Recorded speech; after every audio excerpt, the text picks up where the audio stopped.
আসসালামু আলাইকুম। জুম্মা মুবারক সকলকে। কেমন আছেন আপুরা? আশা রাখছি ভালো আছেন সকলে। আলহামদুলিল্লাহ, আমিও ভালো আছি। তো আজকে এই যে ঠান্ডা ওয়েদারে বানিয়ে নিলাম বোয়া ও ভর্তা। আর এই বোয়া ভর্তা নিশ্চয়ই অনেকেরই পছন্দ। এই যে প্রথমে কিন্তু আমি চাল ধুয়ে নিয়েছি, তারপর কিন্তু একটা প্যান বসিয়ে দিয়েছি। তার মধ্যে কিন্তু এই যে রসুন কুচি ও পেঁয়াজ কুচিটা একটু হালকা করে ভেজে আর লবণ দিয়ে দিলাম পরিমাণ মতো। আর এখানে কিন্তু এখানে 3 পট পরিমাণ মানে 1 কেজির একটু কম চাল রয়েছে। আর সেগুলোকে দিয়ে ভালো করে প্রায় 10 মিনিট পর্যন্ত আমি নেড়ে চেড়ে হাই হিটে ভেজে নেব চালটাকে। আর এর মধ্যে কিন্তু কিছু কাঁচামরিচও দিয়েছি 4-5টির মতো, এটা ঘ্রাণের জন্য। যাই হোক, এভাবে কিন্তু আর একটু সামান্য 1 চা চামচ পরিমাণ আদা রসুনের পেস্ট দিয়ে দিয়েছি। আর আদা রসুনের পেস্টটা দিলে কিন্তু একটা সুন্দর ফ্লেভার আসে। আর আপনারাও কিন্তু আদা কুচি অথবা আদা রসুনের পেস্ট দেওয়ার চেষ্টা করেন। আর একটা তেজপাতা দিয়ে দিয়েছি, এটাও সুন্দর একটা ফ্লেভার আনবে। এই যে উলট পালট করে নেড়ে চেড়ে একেবারে জাস্ট পোলাও যেভাবে আপনারা কষিয়ে নেন, ঠিক সেইভাবে কিন্তু এটাকে কষিয়ে নেবেন। Same process. এবার কিন্তু পানিটা দিয়ে দিচ্ছি। পানিটা পরিমাণ মতো দিতে হবে। আপনি 3 কাপ পরিমাণ নিলে 6 কাপ পানি দিবেন। 4 কাপ পরিমাণ চাল নিলে 8 কাপ পরিমাণ পানি দিবেন। এটাই কিন্তু একদম বেস্ট পানির হিসেবটা। তো এই যে দেওয়ার পরে কিন্তু ভালো করে নিচে নেড়ে চেড়ে তারপরে কিন্তু আমি এটা ঢেকে দিব।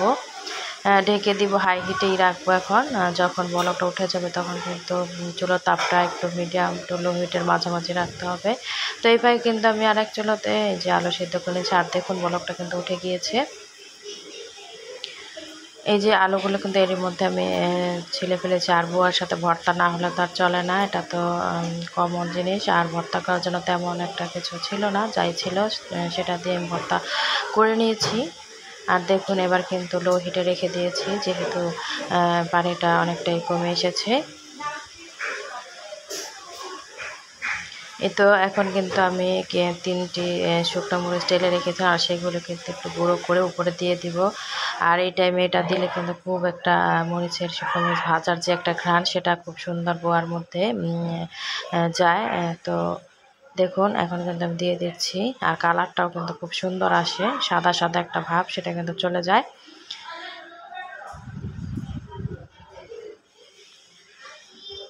আপনারাও ঠিক এই টাইমে এরকম দেওয়ার চেষ্টা করবেন। আর পারলে একটু পেঁয়াজ বেরেস্ত দেওয়ার চেষ্টা করবেন, তাহলে বোয়াটা আরও পেঁয়াজ রসুনটা ভেজে রেখে দেবেন আগে, তারপর কিন্তু এই পর্যায়ে দিলে অনেক সুন্দর একটা ঘ্রাণ আসে। তো এইবার কিন্তু উলট পালট করে আবার নেড়ে চেড়ে দেবো। আর লবণটা কিন্তু এর মধ্যে আমি চেক করে নিয়েছি, একেবারে পারফেক্ট লবণ হয়েছে।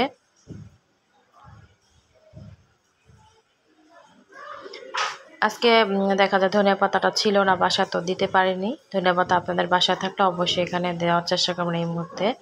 আর এই যে এখন এর মধ্যে কিন্তু আমি চুলার তাপ একেবারে লো হিটে রেখে দিয়েছি। আর এখন আমি আলু ভর্তাটা করে নেব। তো আলু ভর্তার জন্য এখানে প্রায় 3-4-5টির মতো শুকনো মরিচ ভাজা নিয়ে নিয়েছি। আর এখন কিন্তু সামান্য একটু লবণ দিয়ে তারপর কিন্তু এটা ম্যাশ করে নেব। আর আলুতে কিন্তু আগে সেদ্ধর সময় লবণ দিয়েছি, তো একটু বুঝে শুনে দিতে হবে। আপনারাও কিন্তু আলু সেদ্ধর সময় লবণ দিলে ভর্তার সময় বুঝে দিতে হয়, নাহলে লবণ কাটা হলে কিন্তু কোনো কিছু ভালো লাগে না। তো এখন পেঁয়াজটাকে উপর ডলে নরম করে নিলাম। আর এই যে একসাথে আবার একটু ডলে ডলে নরম করে এখন কিন্তু সরিষার তেল দিয়ে দিব। এই যে দিয়ে দিলাম সরিষার তেল। এখন সরিষার তেলটা দিয়ে আবার একটু মিক্স করে তারপর কিন্তু যে সেদ্ধ আলুগুলো আমি দিয়ে দিব এর মধ্যে। আর অবশ্যই আলুটা হালকা একটু ঠান্ডা করে নেবেন, না হলে কিন্তু হাতটা পুড়ে যেতে পারে। আর এই যে দেখুন আমি সবগুলো আলুই একটু ম্যাশ করে নিচ্ছি, তারপর কিন্তু একসাথে সবগুলো মেখে ভর্তাটা মজা করে করে নেব। আজকের ভিডিওটি একটু বড় হলে ক্ষমা দৃষ্টিতে দেখবেন আপুরা। আর হচ্ছে সম্পূর্ণ ভিডিও দেখে তারপর কিন্তু কমেন্ট করবেন প্লিজ। আমি কিন্তু সৎভাবে যার ভিডিওটাই দেখি একেবারে সম্পূর্ণ ভিডিওটা দেখে তারপর কমেন্ট করি। আশা রাখছি আমার আপুরা সকলেই আমার মতো সৎ। আর আমি জানি আমাকে যারা ভালোবেসে আমার ভিডিওগুলি দেখে তারা অবশ্যই ফুলটাই দেখে, ফুল ভিডিও দেখে এবং লাইক দেয়, এটা আমি জানি।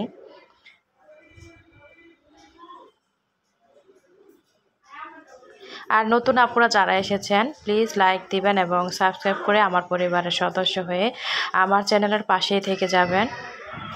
আমার এই ছোট্ট পরিবার বড় করতে আপনাদের একটি সাবস্ক্রাইব এবং আপনাদের একটি লাইক অনেক সাহায্য করবে।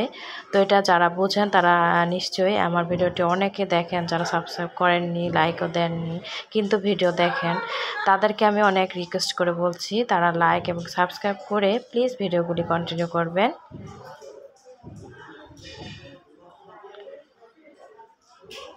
ভর্তাটা কিন্তু হয়ে গেল। আর এই যে এখানে কিন্তু আমার বোয়াটা যখন দেখবো একেবারে পানিটা শুকিয়ে এসেছে তখন কিন্তু এখানে এই যে সরিষার তেল দিয়ে দিলাম। এখানে 3-4 টেবিল চামচ পরিমাণ সরিষার তেলটা ইউজ করবেন, কারণ প্রথমে কিন্তু আমি সয়াবিন তেলটা দিয়েছিলাম এর মধ্যে। আর এখন কিন্তু সরিষার তেলটা দিলে একটা সুন্দর একটা ঘ্রাণ আসে। এইভাবে বোয়াটা আপনারা রান্নার চেষ্টা করবেন, তাহলে যে খাবে সেই কিন্তু আপনার মানে প্রিয় হয়ে যাবে, রান্নার খুবই পছন্দ করবে। আর এখন দেখলাম একেবারে কমপ্লিট সিদ্ধটা হয়ে গিয়েছে। আমি এখন ঢেকে রাখবো, আর দেখা যায় ঢাকনা ছাড়া রাখলে কিন্তু শক্ত হয়ে যাবে। আর এখন দেখুন কাঁচকলাটাও সিদ্ধ করে রেখে দিয়েছি। আমি আগেই বলেছি আজকে বাসায় যা ছিল সেটাই কিন্তু ভর্তা করেছি। আর এই যে শুটকি কিন্তু তেলে ভেজে নিয়েছি, আর অবশ্যই ধুয়ে নেবেন আগে। আর এই যে শুকনো মরিচগুলো এখন নিয়ে নিলাম, পাটা যে একটা সেই পাটা নিয়ে নিয়েছি, পাটা ধুয়ে তারপর কিন্তু মরিচগুলোকে পুটু ফেলে তারপর কিন্তু এর মধ্যে আমি দিয়ে দিচ্ছি এক এক করে। আর যেহেতু এই সময়তে ভিডিও করার সাহায্য করার মতো সকলেই ঘুমিয়ে থাকে সকালবেলা, তো আমি সকালে নাস্তায় কিন্তু এগুলো করছি, তখন ভিডিওটা কিন্তু অনেক সমস্যা হয়ে যায়। তারপরে যতটুকু আপনারা দেখাতে পেরেছি দেখিয়েছি। আর এই যে লবণ দিয়ে দিলাম একটু স্বাদ মতো। এখন বেটে নিচ্ছি মরিচগুলোকে।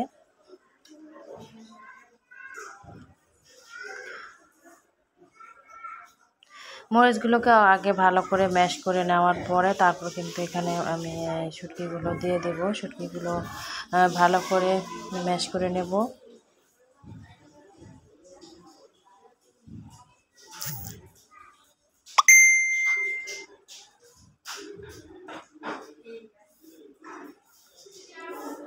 আপনাদের কাদের কাদের এরকম বোয়া ঝাল ঝাল ভর্তা খেতে পছন্দ অবশ্যই কমেন্ট করে আপনারা জানাবেন।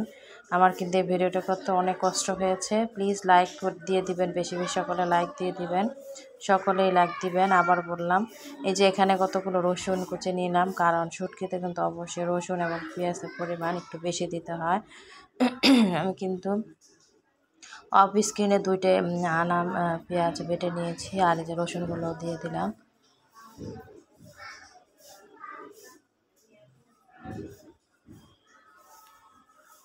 আর যেহেতু একটু ঠান্ডা পড়েছে এখন কিন্তু বাড়তে তেমন একটা কষ্ট লাগছে না। আর যখন অতিরিক্ত গরম পড়ে তখন কিন্তু ভর্তা করতে গেলে অনেক ঘেমে খুবই খারাপ অবস্থা হয়ে যায়। তো তবে আজকে কিন্তু তেমন একটা খারাপ লাগেনি।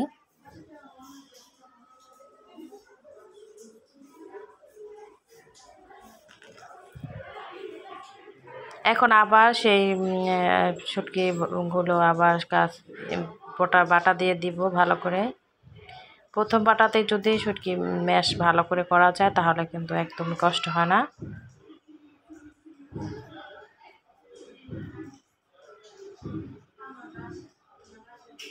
আর এইভাবে আপনারা যদি শুটকি ভর্তাটা করেন আমার মতো তেলে ভালো করে ভেজে, তাহলে কিন্তু আরোই কষ্ট হবে না, কারণ তেলে মচমচা হলে শুটকি বাটলে কিন্তু খুব তাড়াতাড়ি মিশ হয়ে যায়।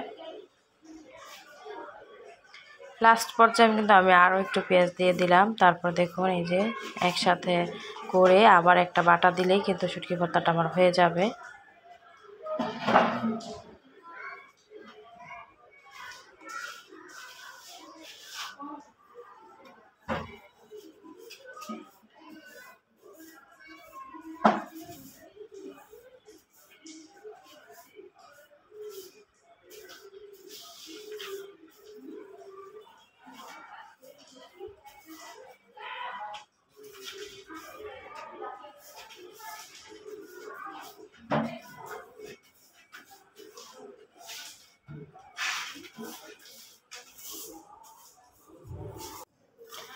এই তো এখন কিন্তু আবার একটু মরিচ বেটে নিচ্ছি, কাঁচা কলা ভর্তাটা করবো। কাঁচা কলাটা সেদ্ধ করার পর তেলে ভেজে নিয়েছি। এখন কিন্তু